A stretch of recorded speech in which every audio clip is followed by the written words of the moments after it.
29వ కీర్తనలో మనం చదువుకున్న వాక్య భాగంలో దేవుడు మనకి ఇచ్చే రెండు ప్రాముఖ్యమైన ఆశీర్వాదాలు. ఒకటి, ఆయన మనకు బలాన్ని ఇస్తారు.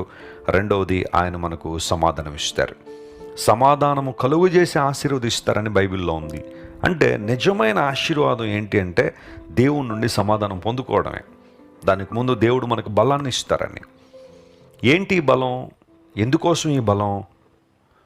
ఈ బలాన్ని ఎలా మనం ఉపయోగించాలి అంటే ఇది కేవలం శారీరక సంబంధమైన బలం అయితే కాదు. శారీరక సంబంధమైన బలం రకరకాలుగా మనిషి సంపాదించుకోవచ్చేమో, కానీ ఆత్మ బలాన్ని దేవుడు మనకిస్తాడు. యేసు ప్రభువు వారి లోకంలో ఉన్న కాలంలో ఆయన ఆత్మ బలాన్ని కలిగి ఉన్నారు, ఆత్మశక్తిని కలిగి ఉన్నారని బైబిల్లో రాయబడింది. Inner strength, inner power. పరిశుద్ధాత్మ దేవుడు మనకిచ్చే శక్తి ఎంత గొప్పది అంటే మనందరం క్రీస్తు ప్రభువు సాక్షులుగా జీవించడానికి ఆ శక్తి ఉపయోగపడుతుంది. మనుషులు చాలామంది తమకున్న భౌతిక బలాన్ని బట్టి గర్విస్తూ ఉంటారు, అతిశయిస్తూ ఉంటారు, అహంభావాన్ని కలిగి ఉంటారు. శారీరక దారుఢ్యాన్ని బట్టో, కుల బలాన్ని బట్టో, మత బలాన్ని బట్టో, ప్రాంతీయ బలాన్ని బట్టో, గుండె బలం, అండబలం అంటారు కదా, చాలా రకాల బలాలను బట్టి మనిషి గర్విస్తుంటాడు. కానీ దైవ బలము చాలా ప్రాముఖ్యమైంది.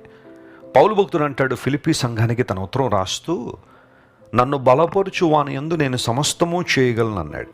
నేను సమస్తము చేయగలను అనే మాట ఒక్కటే గనక పౌలు వాడుంటే, ఆ ముందున్న మాట కాకుండా, ఖచ్చితంగా పౌలులో ఉన్నది అహంభావమే, అహంకారమే. కానీ క్రీస్తునందు నేను సమస్తం చేయగలను అన్నాడు చూసారా, అది దేవుని మీద ఆధారపడే అనుభవాన్ని చూపిస్తుంది.